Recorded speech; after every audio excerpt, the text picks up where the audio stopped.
அனைவருக்கும் காலை வணக்கம்.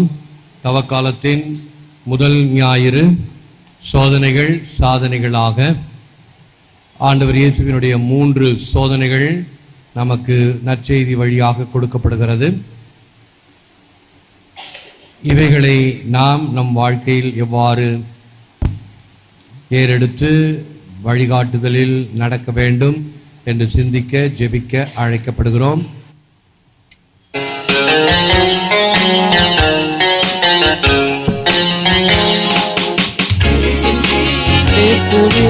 உம்மை காண வருகின்றேன், கரங்கள் நீட்டி வரங்கள் கேட்க வருகின்றேன், உன் கருணையிலே வாழ்ந்திட நான் வருகின்றேன். வருகின்றேன் இயேசுவே, உம்மை காண வருகின்றேன், கரங்கள் நீட்டி வரங்கள் கேட்க வருகின்றேன், உன் கருணையிலே வாழ்ந்திட நான் வருகின்றேன்.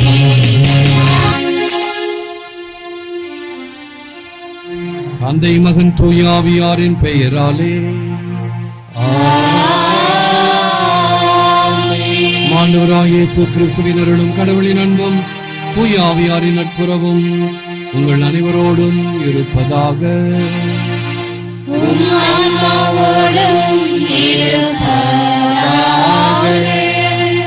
அமருங்கள். இயேசுவில் அன்பார்ந்த சகோதர சகோதரி, அன்பார்ந்த தொலைக்காட்சி நேய விசுவாசிகளே, தவக்காலத்தின் முதல் ஞாயிறு திருப்பலியை தொலைக்காட்சியிலும் இணையத்திலும் கண்டு ஒப்புடுகின்ற குடும்பங்கள், வயதானவர்கள், நோயாளிகள், குழந்தைகள், இராணுவ வீரர்கள் அனைவருக்காகவும் இறைஞ்சுவோம். எழுந்து நிற்போம். எல்லாம் வல்ல இறைவன் நம் மீது இரக்கம் வைத்து நம் பாவங்களை மன்னித்து நம்மை முடிவில்லா வாழ்வுக்கு அழைத்து செல்வாராக. இணைச்சட்ட நூலிலிருந்து வாசகம். மோசே மக்களை நோக்கி கூறியது: எகிப்தியர் எங்களை ஒடுக்கினர், துன்புறுத்தினர், கடினமான அடிமை வேலைகளை எங்கள் மீது சுமத்தினர். அப்போது நாங்கள் எங்கள் மூதாதையரின் கடவுளாகிய ஆண்டவரை நோக்கி குரல் எழுப்பினோம். ஆண்டவர் எங்களது குரலை கேட்டார், எங்களுடைய துன்பத்தையும் வருத்தத்தையும் அவதியையும் கண்டார். ஆண்டவர் எங்களை எகிப்திலிருந்து புறப்பட்டு செய்தார், பாலும் தேனும் வழிந்தோடும் இந்த நாட்டை எங்களுக்கு தந்தார். எனவே ஆண்டவரே, இதோ நீர் எனக்கு கொடுத்த நிலத்தின் முதற் பலனை கொண்டு வந்துள்ளேன் என்று சொல்லி அதை உன் கடவுளாகிய ஆண்டவர் முன்னிலையில் வைத்து அவரை பணிந்து தொழுவாய். இது ஆண்டவரின் அருள்வாக்கு. உன்னதரின் பாதுகாப்பில் வாழ்பவர், எல்லாம் வல்லவரின் நிழலில் தங்கியிருப்பவர். ஆண்டவரை நோக்கி, நீரே என் புகலிடம், என் அரண், நான் நம்பியிருக்கும் இறைவன் என்று உரைப்பார். தீங்கு உமக்கு நேரிடாது, வாதை உம் கூடாரத்தை நெருங்காது. நீர் செல்லும் இடமெல்லாம் உம்மை காக்கும்படி தம் தூதருக்கு அவர் கட்டளையிடுவார். அவர்கள் என் மீது அன்பு கூர்ந்ததால் அவர்களை விடுவிப்பேன். அவர்கள் என் பெயரை அறிந்துள்ளதால் அவர்களை பாதுகாப்பேன். அவர்கள் என்னை நோக்கி மன்றாடும் போது அவர்களுக்கு பதிலளிப்பேன். அவர்களது துன்பத்தில் அவர்களோடு இருப்பேன். இரண்டாம் வாசகம். சகோதர சகோதரிகளே, வார்த்தை உனக்கு மிக அருகில் உள்ளது, உன் வாயில் உன் இதயத்தில் உள்ளது. ஏனெனில் இயேசு ஆண்டவர் என வாயார அறிக்கையிட்டு இறந்த அவரை கடவுள் உயிர்த்தெழ செய்தார் என நீங்கள் உள்ளுர நம்பினால் மீட்பு பெறுவீர்கள். இவ்வாறு உள்ளுர நம்புவோர் கடவுளுக்கு ஏற்புடையோர் ஆவர். வாயார அறிக்கையிடுவோர் மீட்பு பெறுவர். ஏனெனில் அவர் மீது நம்பிக்கை கொண்டோர் வெட்கத்திற்கு உள்ளாக மாட்டார் என்பது மறைநூல் கூற்று. இதில் யூதர் என்றோ கிரேக்கர் என்றோ வேறுபாடில்லை, அனைவருக்கும் ஆண்டவர் ஒருவரே. அவரை நோக்கி மன்றாடும் யாவருக்கும் அவர் அளவற்ற நலன்களை பொழிகின்றார். ஆண்டவரின் திருப்பெயரை அறிக்கையிட்டு மன்றாடுகிறவர் எவரும் மீட்பு பெறுவார் என்று எழுதியுள்ளதல்லவா. ஆண்டவர் வழங்கும் அருள்வாக்கு. மனிதர் அப்பத்தினால் மட்டுமல்ல, மாறாக கடவுளின் வாய்ச்சொல் ஒவ்வொன்றாலும் உயிர் வாழ்வார்.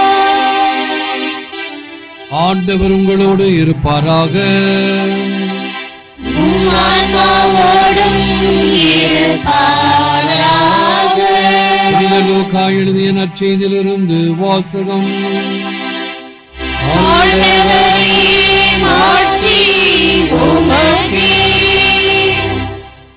அக்காலத்தில் இயேசு தூய ஆவியால் ஆட்கொள்ளப்பட்டு யோர்தான் ஆற்றை விட்டு திரும்பினார். பின்னர் அவர் அதே ஆவியால் பாலை நிலத்திற்கு அழைத்து செல்லப்பட்டார். அவர் 40 நாள் அலகையினால் சோதிக்கப்பட்டார். அந்நாள்களில் அவர் ஒன்றும் சாப்பிடவில்லை. அதன் பின் அவர் பசியுற்றார். அப்பொழுது அலகை அவரிடம், நீர் இறைமகன் என்றால் இந்த கல் அப்பமாகும்படி கட்டளையிடும் என்றது. அதனிடம் இயேசு மறுமொழியாக, மனிதர் அப்பத்தினால் மட்டும் வாழ்வதில்லை என மறைநூலில் எழுதியுள்ளதன்றோ என்றார். பின்பு அலகை அவரை அழைத்து சென்று உலகத்தின் அரசுகள் அனைத்தையும் ஒரு நொடி பொழுதில் அவருக்கு காட்டி அவரிடம், இவற்றின் மேல் முழு அதிகாரத்தையும் இவற்றின் மேன்மையையும் உமக்கு கொடுப்பேன். இவை யாவும் என்னிடம் ஒப்படைக்கப்பட்டிருக்கின்றன. நான் விரும்பியவருக்கு இவற்றை கொடுப்பேன். நீர் என்னை வணங்கினால் அனைத்தும் உம்முடையவையாகும் என்றது. இயேசு அதனிடம் மறுமொழியாக, உன் கடவுளாகிய ஆண்டவரை வணங்கி அவர் ஒருவருக்கே பணி செய்வாயாக என்று மறைநூலில் எழுதியுள்ளது என்றார். பின்னர் அது அவரை எருசலேமுக்கு அழைத்து சென்று கோவிலின் உயர்ந்த பகுதியில் அவரை நிறுத்தி, நீர் இறைமகன் என்றால் இங்கிருந்து கீழே குதியும். உம்மை பாதுகாக்கும்படி கடவுள் தம் தூதருக்கு உம்மை குறித்து கட்டளையிடுவார் என்றும், உமது கால் கல்லில் மோதாதபடி அவர்கள் தங்கள் கைகளால் உம்மை தாங்கிக் கொள்வார்கள் என்றும் மறைநூலில் எழுதியுள்ளது என்றது. இயேசு அதனிடம் மறுமொழியாக, உன் கடவுளாகிய ஆண்டவரை சோதிக்க வேண்டாம் என்றும் சொல்லியுள்ளதே என்றார். கிறிஸ்துவின் நற்செய்தி. கிறிஸ்துவே உமக்கு புகழ். Jesus was led by the Spirit into the desert for 40 days to be tempted by the devil. அலகை சோதனைகள் அனைத்தையும் முடித்த பின்பு ஏற்ற காலம் வரும் வரை அவரை விட்டு அகன்றது. இயேசுவில் அன்பார்ந்த சகோதர சகோதரிகளே, அன்பார்ந்த தொலைக்காட்சி விசுவாசிகளே, சாத்தான் வல்லமை உள்ளது. ஏன் வல்லமை உள்ளது தெரியுமா? அவைகள் சமணசுக்களாக படைக்கப்பட்டவர்கள். தங்களுடைய அகங்காரத்தினால் அவர்கள் அலகைகள் ஆனார்கள், பசாசுக்கள் ஆனார்கள். என்ன அகங்காரம்? அந்த மீட்பின் திட்டத்திலே மனித அவதாரம் ஆண்டவர் இயேசு எடுக்க போகிறார். அவரை எல்லாம் வணங்க வேண்டும். மனுஷனா பிறந்தவனை நாங்க வணங்கணுமா? அதான் அவங்களுடைய அகங்காரம். அப்பவே அவர்களை சபித்து லூசிபேரும் மற்றவர்களும் அலகைகள் ஆனார்கள், சாத்தான்கள் ஆனார்கள். இப்ப அந்த சாத்தானுக்கு வேலை எல்லாம் நல்லா தெரியும், நம்மை விட கரைத்து குடித்து. ஆகவே யாரை எப்படி மடக்கலாம், விழுங்கலாம் என்று ராயப்பர் சொல்வார். யாரை விழுங்கலாம் என்று கர்ஜிக்கும் சிங்கத்தை போல அலைந்து கொண்டு இருக்கிறது சாத்தான். ஆகவே இயேசுவையே வந்து வரம் கொடுத்தவன் தலையிலே கை வைப்பது போல இயேசுவையே வந்து மடக்க பார்க்கிறது. அவரை எப்படி மடக்கலாம்? காசு கொடுத்து, சாப்பாடு கொடுத்து இல்ல, வேதத்தால சொல்லி சொல்லி, வேதத்தினுடைய வரிகளே சொல்லி. இப்ப கூட நம்ம முட்டுக்கட்ட முடிப்பு இருக்காங்க இல்லையா, அவங்களாம் வேதத்தை சொல்லுவாங்க. இப்போ உதாரணமா ஏதாவது கோயில்ல ஏதாவது காசு கொடுத்து ஏதாவது ஒரு செய்யறோம்னு வச்சுக்கோங்க, உடனே அவங்களுக்கு தெரியும், ஓ ஆண்டவர் இல்லத்தை கல்வர் குகையாக்காதீர் என்று வேதம் சொல்லி இருக்கிறது. இது மட்டும்தான் தெரியும், மற்றதெல்லாம் தெரியாது. சாத்தான் என்ன சொல்லுது பார்த்தீங்களா? வேதத்தை மேற்கோள் காட்டுகிறது. இவர்கள் எல்லாம் நீ சாப்பிடலாமே, நீதான் இறைமைந்தனாயிற்றே. அப்ப இயேசு அதாலேயே அடிக்கிறார். வேதத்திலேயே அவர் பதில் சொல்றார். ஒரு முஸ்லிம் பெரிய ப்ரொஃபசர், அதுல ஒரு முஸ்லிம் பொண்ணு அவரை கேள்வி கேட்குது, ஐயா ஈசா ஆனா இயேசு ஒரு தீர்க்கதரிசின்னு தான் நம்ம ஏற்றுக்கொள்கிறோம், ஏன் அவர் சொல்வதை நம்ம கடைபிடிக்க கூடாது அப்படின்னு அவர் கேட்கிறார். அம்மா உன் பேர் என்ன? பேர் சொல்றாங்க. சரி உட்காருங்க, நான் பதில் சொல்றேன். நான் நல்லா உன்னிப்பா கவனிக்கிறேன். என்ன வாய்ஸாலக்கு, என்ன ஞானம். பழைய ஏற்பாட்டில் இப்படி சொல்லியிருக்குது, இப்படி சொல்லியிருக்குது, இப்படி சொல்லியிருக்குது. புதிய ஏற்பாட்டில் இப்படி சொல்லியிருக்குது, குர்ஆன்ல இப்படி சொல்லுது. நான் ஏற்றுக்கொள்கிறேன், பழைய ஏற்பாடு சொல்வதையும் ஏற்றுக்கொள்கிறேன், புதிய ஏற்பாடு சொல்வதையும் ஏற்றுக்கொள்கிறேன், இயேசுவை ஏற்றுக்கொள்கிறேன். இன்னும் சொல்ல போனால் நான் ஒரு பெட்டர் கிறிஸ்டியன், ஒரு முஸ்லிமாக இருப்பதை விட ஒரு பெட்டர் கிறிஸ்டியன். ஆனால் அல்லாஹ் தான் கடைசி தீர்க்கதரிசி என்பது என்னுடைய நம்பிக்கை, விசுவாசம். இருந்தா அப்படி இருக்கணும். வேதத்தை நல்லா தெரிஞ்சிருக்கணும். அறகுறை ஞானம் அல்ல, சும்மா ஏதாவது ஒன்று அங்கொன்று இங்கொன்று அள்ளி தெளித்த கோலத்தை போல அல்ல.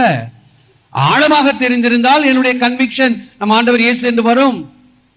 ஆகவே அவர் வேதத்தையும் கற்றிருந்தார், அவருடைய குர்ஆனையும் கற்றிருந்தார், வேதத்திலிருந்து பைபிளிலிருந்து மேற்கோள் காட்டுகிறார், குர்ஆன்ல இருந்து சொல்றார். என்னுடைய நம்பிக்கை, நீங்கள் உங்களுடைய நம்பிக்கை வைத்துக் கொள்ளுங்கள். இப்படி வேதத்தை எல்லாரும் கற்றிருக்கலாம். இப்படி பைபிளை தெரிந்திருந்தால் மட்டும் போதாது, நீ ஆண்டவரை உளமாற ஏற்றுக்கொள்கிறாயா? ஆகவே ஆண்டவர் இயேசு கிறிஸ்து இந்த சாத்தானை வேதத்தாலே அடிக்கிறார். இரண்டாவது பாருங்க, மனுஷனுக்கு சில தேவைகள் எல்லாம் உண்டு, அத்தியாவசியமான தேவை, பேசிக் நீட்ஸ் ஆஃப் மேன். உணவு, உடை, இருப்பிடம், அத்தியாவசிய தேவைகள். மேஸ்லோஸ் லா என்று ஒரு நியதி இருக்கிறது. இந்த பிஎட் எம்எட் படிக்கிறாங்க இல்லையா, அவங்க எல்லாம் கண்டிப்பா படிச்சாகணும். மேஸ்லோஸ் லா அப்படின்னா ஒவ்வொரு மனிதனுக்கும் அத்தியாவசியமான தேவைகள் பூர்த்தி செய்யப்பட வேண்டும். ஒவ்வொருத்தருக்கும் உணவு தேவை, உடை தேவை, உறையுள் தேவை. இது பார்க்கலாம், உணவை பார்க்கலாம், உடையை பார்க்கலாம், உறையுளை பார்க்கலாம், இல்லத்தை பார்க்கலாம். அதற்கு அடுத்து வரக்கூடிய தேவைகளை பார்க்க முடியாது. அன்பு, மதிப்பு, ஏற்பு, பாதுகாப்பு, இதுவும் மனிதனுக்கு தேவை, ஒவ்வொருத்தருக்கும் தேவை. அன்பு, மதிப்பு, ஏற்பு, பாதுகாப்பு. ஆகவே அடுத்த கட்டம், இத வயிற்று பசிக்கை வைத்து சாத்தான் அவரை மடக்க பார்க்கிறது.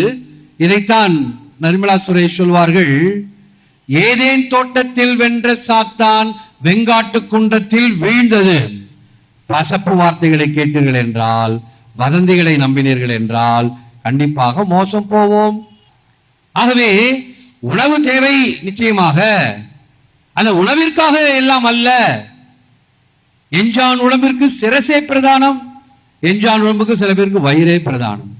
ஒரு பிடிப்பு இல்லாமல், உறுதி இல்லாத ஒரு வாழ்க்கை, ஏனோதானோ என்ற வாழ்க்கை. அதுக்கும் பாரதியார் ஒரு சாட்டையடி கொடுப்பார். வெந்ததை தின்று வந்ததை விதி என்று சொல்லி வாழுகின்ற கேடுகட்ட மனிதர்கள். ஏதோ பொங்கி போடு சாப்பிடுறேன், சாப்பாடு கிடைச்சா போதும். சில பேர் சலிச்சுக்குவாங்க, எனக்கு வந்ததும் சரியில்லை, வாச்சதும் சரியில்லை.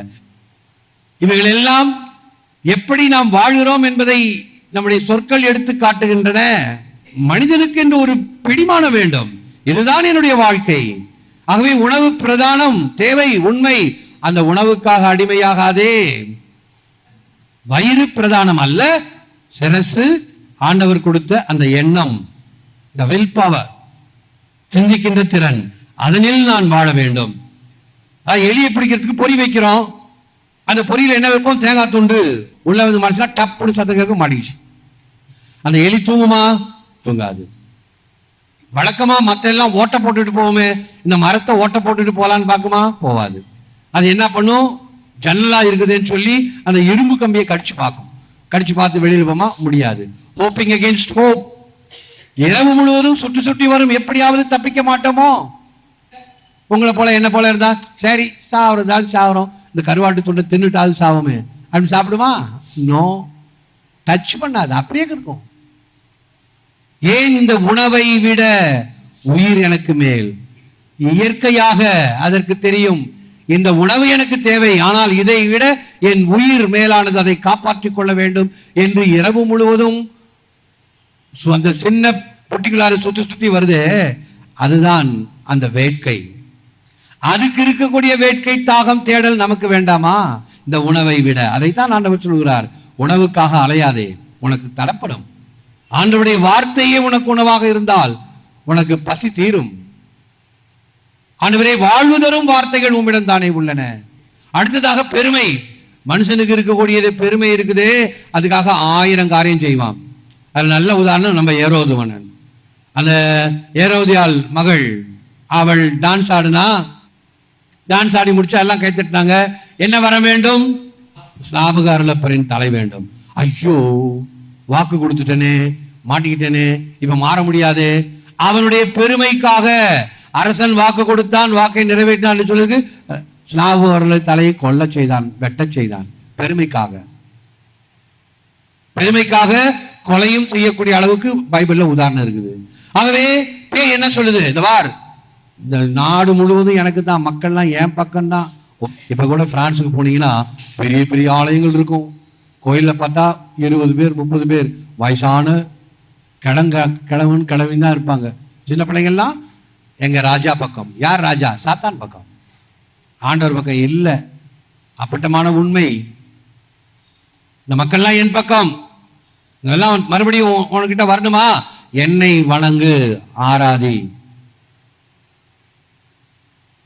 ஆண்டவராகிய கடவுள் மட்டுமே ஆண்டவர், வேறு எதற்கும் தலை வணங்காதே. என்னுடைய வாழ்க்கையில பல அனுபவங்கள், நிறைய அனுபவங்களை எங்களோடு பகிர்ந்து கொண்டிருக்கிறேன். பகிர முடியாத இன்னும் பல அனுபவங்கள் எல்லாம் உண்டு.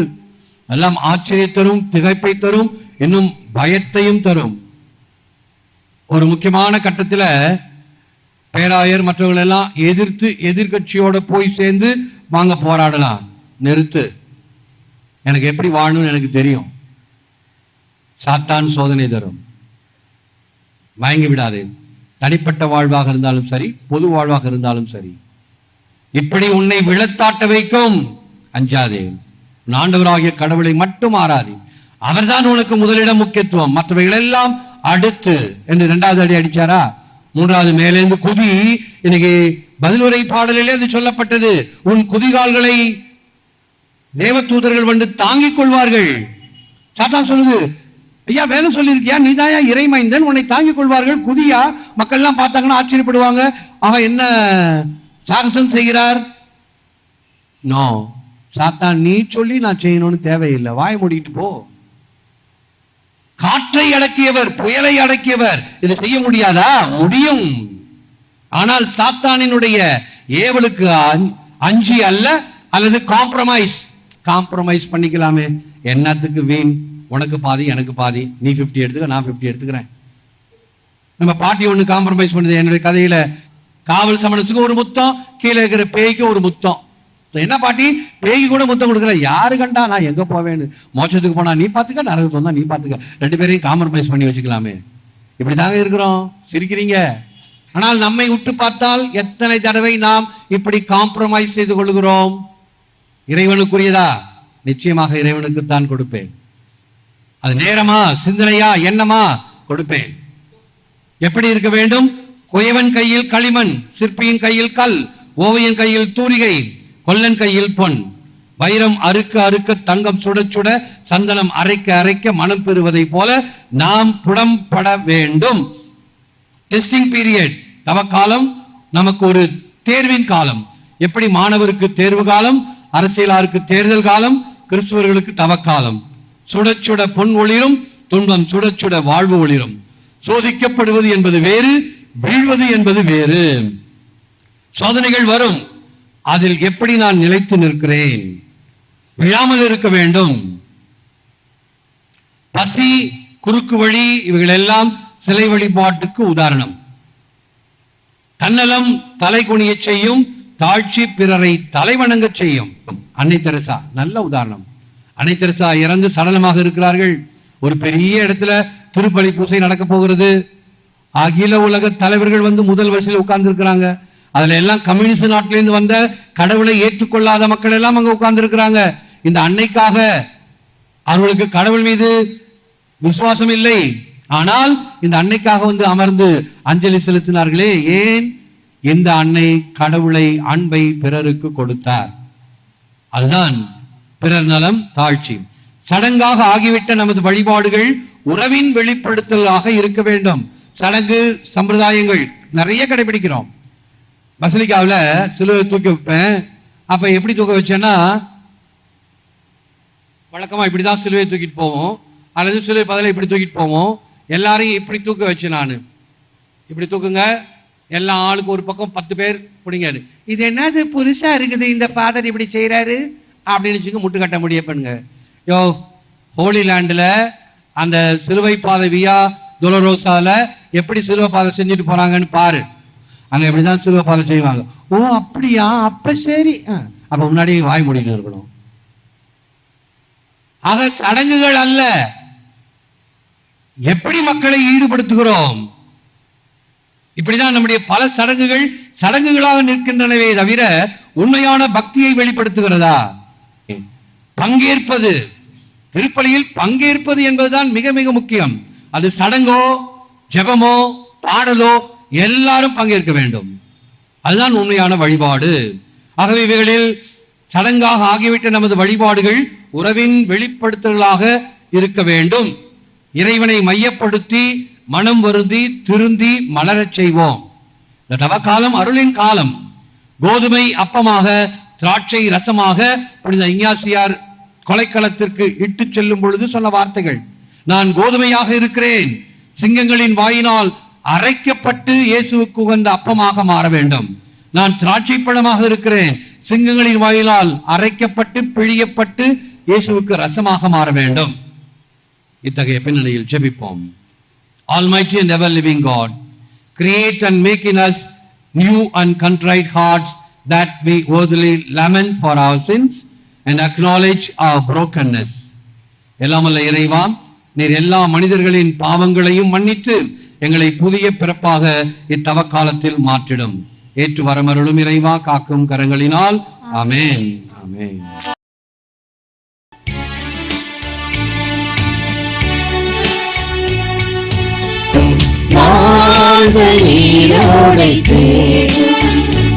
உந்தன் இதயம் இறைவனை நாடும்.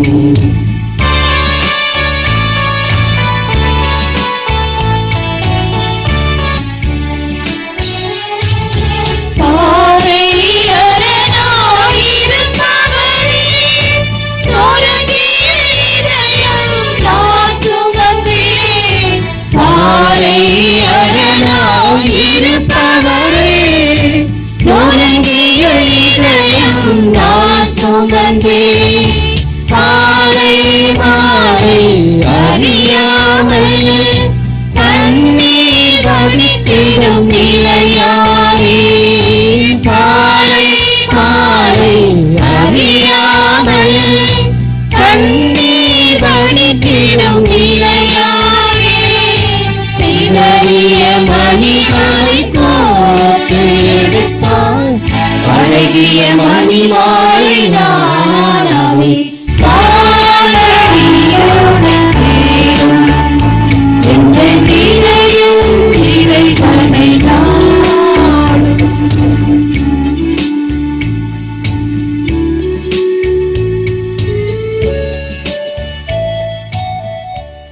ஜெபிப்போமாக. ஆண்டவரே, புத்துயிர் தரும் விண்ணக உணவினால் எங்கள் நம்பிக்கை ஊட்டம் பெறவும் எதிர்நோக்கு வளரவும் அன்பு உறுதியடையவும் உம்மை வேண்டுகிறோம். இதனால் உயிருள்ள உண்மையான உணவாம் கிறிஸ்துவை நாங்கள் ஆர்வத்துடன் நாட கற்றுக்கொள்வதோடு உமது வாயினின்று புறப்படும் எல்லா வார்த்தைகளாலும் வாழ்ந்திட ஆற்றல் பெறுவோமாக. எங்கள் ஆண்டவராகிய கிறிஸ்து வழியாக உம்மை மன்றாடுகிறோம். ஆண்டவரே, உம் மக்கள் மீது நிறைவான ஆசி இறங்கிட உம்மை வேண்டுகிறோம். இதனால் துன்பத்தில் நம்பிக்கை வளர்வதாக, சோதனையில் நற்பண்பு உறுதி பெறுவதாக, நிலையான மீட்பு அருளப்படுவதாக. இந்த பிள்ளைகளுக்கு வேண்டிய ஞானத்தையும் அறிவையும் ஞாபக சக்தியும் உடல் நலத்தையும் கொடுத்து ஆசீர்வதிப்பீராக. எங்கள் ஆண்டவராகிய கிறிஸ்து வழியாக உம்மை மன்றாடுகிறோம். எல்லாம் வல்ல இறைவன் தந்தை மகன் தூயாவியார் உங்களை ஆசீர்வதிப்பாராக. சென்று வாழுங்கள், திருப்பலி நிறைவேறிற்று.